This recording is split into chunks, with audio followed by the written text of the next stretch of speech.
Brand new C-Class Mercedes Benz. This is a replacement for the 190. It's bigger and of course it's better. And at £17,600 it's just about the same as a BMW 318i. The question is it any good?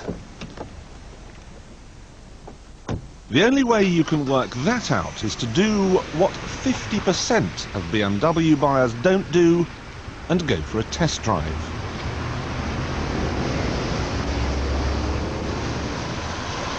The first thing that will put our young friend off the Mercedes is the styling. From most angles it looks as statesmanlike and as dignified as all the other Mercedes-Benzes, but from the back it's just plain ugly, even, dare I say it, a little Vauxhall Belmont-ish. He also won't care very much for the interior. He won't like this huge plastic steering wheel, and he won't like the ridiculously hard and unsupported seats that he falls out of every time he goes round the corner. He won't like the acres of black plastic, which on the more expensive models are where you find all the knobs and buttons. He won't like the lack of a sunroof, and he'll be completely baffled by these strange windy things in the doors. Apparently you turn them and the windows go up and down. Might catch on, that. This must be the most expensive car you can buy that does not have electric windows as standard. But most of all, our young friend won't like the performance.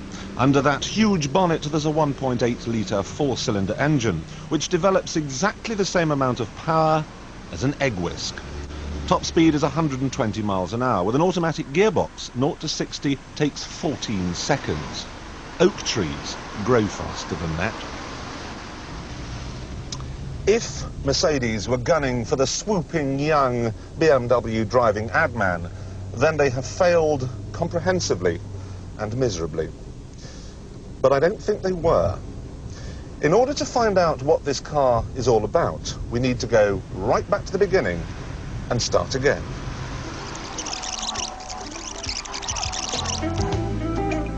This is the old Mercedes 190. It was the car that brought Mercedes ownership within the reach of millions, and millions of people responded by buying one. The 190 is a tough act to follow, and to make sure they got its replacement right, Mercedes have been working on it for 10 years. This is the result, the C-Class, one of the most thoroughly designed cars that you can buy.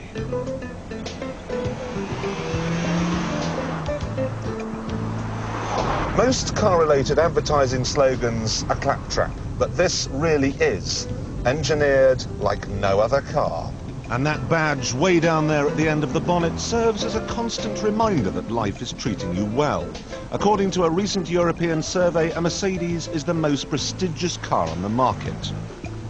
And then there's the interior. No, it isn't very well equipped, but what you do get is beautifully screwed together. Every switch, every knob feels like it will last for 100 years. Buy this car when you retire and it will still be in perfect working order until way past your sell-by date.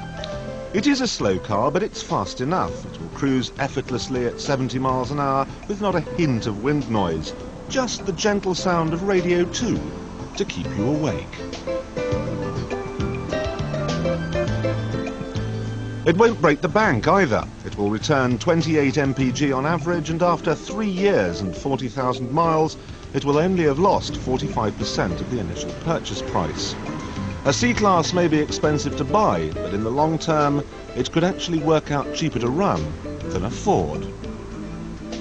Handling tends not to be of great importance to the older buyer, which is a good thing because the C-Class isn't very good at it. It rides beautifully though. It's as comfortable as having a bath. And then there's the immense feeling of solidity. I know this is a real Clarksonism, but if I had to have an accident in a car costing less than £20,000, I'd choose this one. Sure, you don't get a sunshine roof or electric windows, but you do get an airbag and anti-lock brakes. And these are sensible features because this is a sensible car for sensible, practical, proper people.